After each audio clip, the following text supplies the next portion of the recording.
आज हम अपने इकोनॉमिक्स की क्लास में आगे बढ़ते हुए आपके संग हम शेयर करेंगे पूंजी यानी कि कैपिटल। और कैपिटल का पूंजी का हम आपके पास डिस्कस करेंगे। इसका अर्थ क्या है, इसकी विशेषताएं क्या हैं, इसका वर्गीकरण क्या है, इसका इम्पोर्टेंस क्या है। तो आपका meaning, characteristics, classification and importance of capital. सबसे पहले हम पूंजी का अर्थ, मीनिंग ऑफ कैपिटल। साधारण बोलचाल में अगर हम बात करें, पूंजी का मतलब होता पैसा। लेकिन इकोनॉमिक्स में इतना ही नहीं है। इकोनॉमिक्स में धन और संपत्ति से ना होकर के, केवल धन संपत्ति से ना होकर के, इसका इकोनॉमिक्स में क्षेत्र में विस्तृत हो जाता है। और अर्थशास्त्र में पूंजी का अभिप्राय मनुष्य के द्वारा, अर्थशास्त्र में पूंजी का अभिप्राय मनुष्य के द्वारा उत्पादित धन के उस भाग से है, उत्पादित धन के उस भाग से है जिसका और अधिक धन उत्पादन में प्रयोग किया जाता है। यानी कि मनुष्य के द्वारा उत्पादित धन, जो भी हम पैसा, धन जो है हम बनाते हैं, उस धन को हम दूसरे मतलब कि और अधिक उत्पादन में जब हम इस्तेमाल करते हैं तो जो उत्पादित धन हमने पहले उत्पादित किया है वो पूंजी में बदल जाता है। जैसे अगर हम इसका मतलब कि वो करें, उदाहरण की तरह से बात करें तो किसान के लिए आपका खुरपा है, हल है, फावड़ा है, ट्रैक्टर है, ये उसके लिए धन का काम करता है, यानी कि पूंजी का काम करता है। ये पूंजी है एक किसान की, यानी कि जितने भी इक्विपमेंट्स हैं, जो भी टूल्स वो यूज करे, जो भी मशीन वो यूज करता है, जिसके द्वारा वो अधिक उत्पादन को ले सके, वो सारे टूल्स, इक्विपमेंट्स और मशीन्स किसान के लिए कैपिटल है। और उसी तरीके से अगर हम दूसरे लोगों की बात करें, बढ़ई की बात करें, तो बसूला है, रंदा है, हथौड़ी है, कील है, इस तरीके के जितने भी टूल्स हैं वो एक बढ़ई के लिए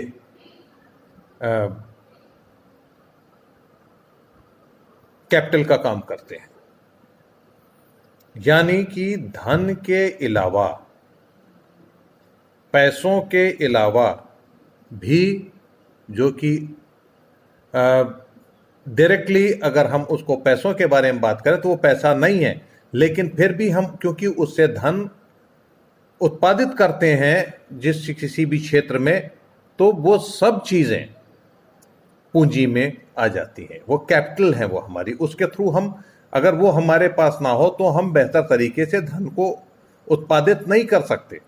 वो धन उत्पादन में हमारी हेल्प करने वाली जितनी भी चीजें होंगी वो सब की सब पूंजी में आएंगी, और वो भी हमारे द्वारा उत्पादित धन का ही एक भाग होंगी।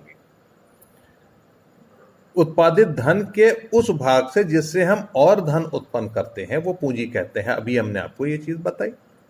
तो जो भी फावड़ा खरीदा, जो भी हमने ट्रैक्टर खरीदा, जो भी हल खरीदे या दूसरे इक्विपमेंट्स, मशीन्स खरीदी, तो पहले हमने छोटे स्तर पे किया, उससे जब हमारे पास पैसा अधिक आया हमने उससे दूसरी चीजें को खरीदा और उससे हमने बेहतर उत्पादन किया। तो इस तरीके से हम जो एसेट बढ़ाते जाते हैं, जो भी एसेट को हम बढ़ाते हैं वो पूंजी कही जाती है।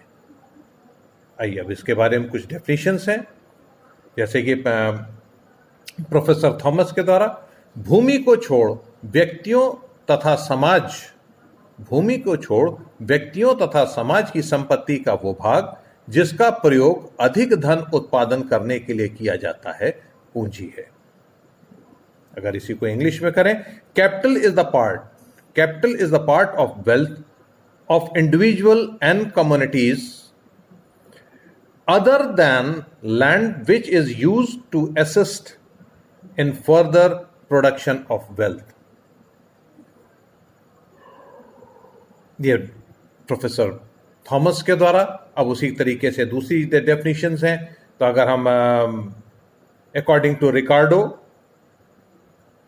या according to Chapman, according to Adam Smith, according to Marshall, और भी हैं कई एक, जिनमें से अब अगर हम बात करें तो प्रोफेसर चैपमैन के शब्दों में, पूंजी वो धन है जो आय प्रदान करता है। पूंजी वो धन है जो आय प्रदान करता है तथा आय के उत्पादन में सहायक होता है, या जिसका उद्देश्य इस प्रकार का होता है। अगर इसी को हम इंग्लिश में कहें तो capital is wealth which yields an income or aids in the production of an income or it intends to do so. अगर हम मार्शल के अकॉर्डिंग टू मार्शल, सभी प्रकार की संपत्ति प्रकृति के निःशुल्क उपहारों को छोड़कर जिससे आय प्राप्त होती है पूंजी है या पूंजी होती है। Capital consist of those kind of wealth other than the free gift of nature which yields income.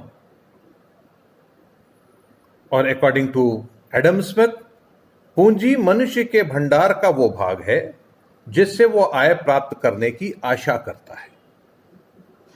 Capital is the part of the stock from which one expects to derive an income. ये हो गया आपके 4-5 definitions हैं। इन सब के अनुसार पूंजी जो है सिंपल सा है कि जो आय प्रदान करता है और निःशुल्क उपहारों के अलावा हमें आय प्रदान करता है, और साथ ही साथ हम उस पूंजी के द्वारा आय प्राप्त करने की आशा करते हैं। यह हो गया डेफिनेशन। अब पूंजी के कुछ एक आवश्यक तत्व हैं, एसेंशियल एलिमेंट्स ऑफ कैपिटल कुछ हैं जिनके अंतर्गत नंबर 1 है केवल धन ही पूंजी। Only wealth is capital. उसके अंतर्गत हम कह सकते हैं पूंजी के अंतर्गत केवल उन्हीं पदार्थों को शामिल किया जाता है, पूंजी के अंतर्गत केवल उन्हीं पदार्थों को शामिल किया जाता है जो धन होते हैं। जो वस्तु या पदार्थ धन नहीं है उसे अर्थशास्त्र पूंजी नहीं मानता है। इस प्रकार समस्त पूंजी धन होती है, यानी कि हम उससे धन का उत्पादन करते हैं।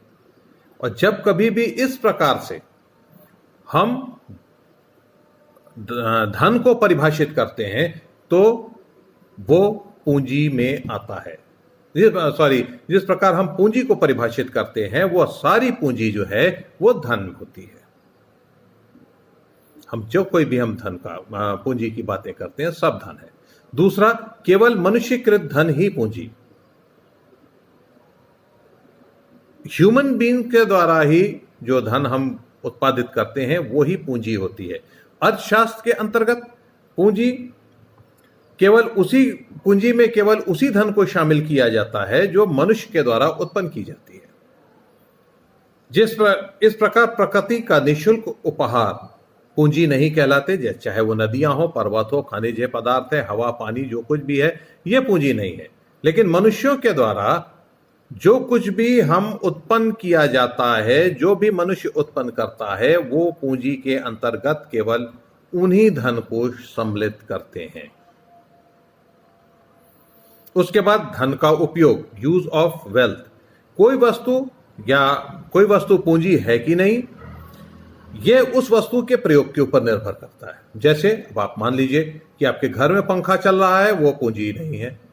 लेकिन अगर वही फैक्ट्री के अंदर पंखा चल रहा है जिससे आपका धन उपार्जन में आपको सुविधा होती है, वो पूंजी है, वो पूंजी है। तो यानी कि केवल वो वस्तुएं पूंजी होती हैं जिनका प्रयोग धन के उत्पादन या आय कमाने के लिए किया जाता है। इसी प्रकार अगर कोई विद्यार्थी अपनी साइकिल से कॉलेज को जाता है, कॉलेज से वापस आता है, तो वो पूंजी नहीं है। लेकिन वही कारखाने में साइकिल जो है वो पूंजी में कन्वर्ट हो जाती, क्योंकि अब उस साइकिल से हम धन उत्पादन करेंगे। लेकिन उस बच्चा जो साइकिल से आता जाता, उससे कोई वो धन उत्पादन नहीं करता, उससे मात्र वो सुविधा को उपलब्ध करता है, कंजम्पशन है उसका। He is going to consume the product. But जब कभी भी उत्पादन कार्यों में प्रयोग किए जाने वाला जो धन होता है वही पूंजी होता है, लेकिन उपभोग में काम करने वाला धन पूंजी नहीं होता। Whenever you are going to consume the thing, that is not will come under capital, but whenever you are going to produce something, that will through some money or some wealth, that wealth will come under capital. आज के लिए इतना, कल आगे हम आपको बताएंगे, इसी में आगे बढ़ते चले जाएंगे।